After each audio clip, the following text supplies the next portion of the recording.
এই আয়াতের তাফসিরে লেখছে, কেউ কিয়ামত পর্যন্ত ইসলামের বাইরে গিয়ে সফল হতে পারবে না।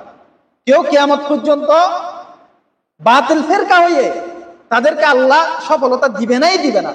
যেখানে রসুলকে বলতেছে, যদি তুমি কোনো কথা এখানে যোগ করো, আমি তখন কি করব?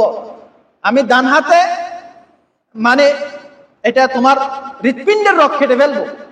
সেখানে কাদিয়ানি অথবা অন্য কোনো বাতিল ফিরকা তারা কি পুরা পৃথিবীতে রাজ করবে? আল্লাহ কি তামাশা দেখবে? বুঝছেন কিনা? বুঝছেন? এই আয়াতের খেতাব হলো প্রথমে রসুল।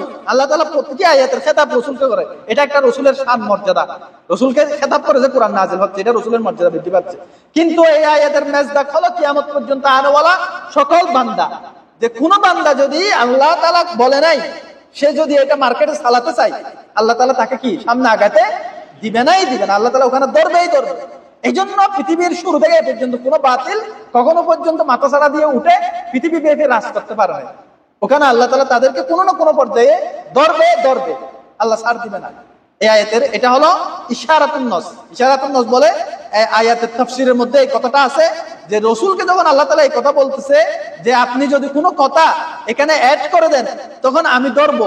একইভাবে অন্য কেউ যদি কোরআনের নেই, কোরআনে আছে বলে ছাড়াই দিলে, কিংবা ইসলামে নেই, ইসলামে আছে বলে সে বুঝে সুঝে যদি এটা করে, আল্লাহ তাকেও কখনো সাকসেস হতে দিবে না।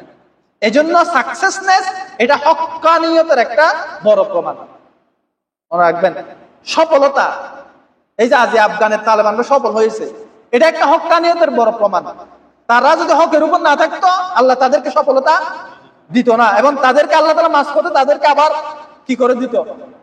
দমিয়ে রাখতো, চাপিয়ে রাখতো।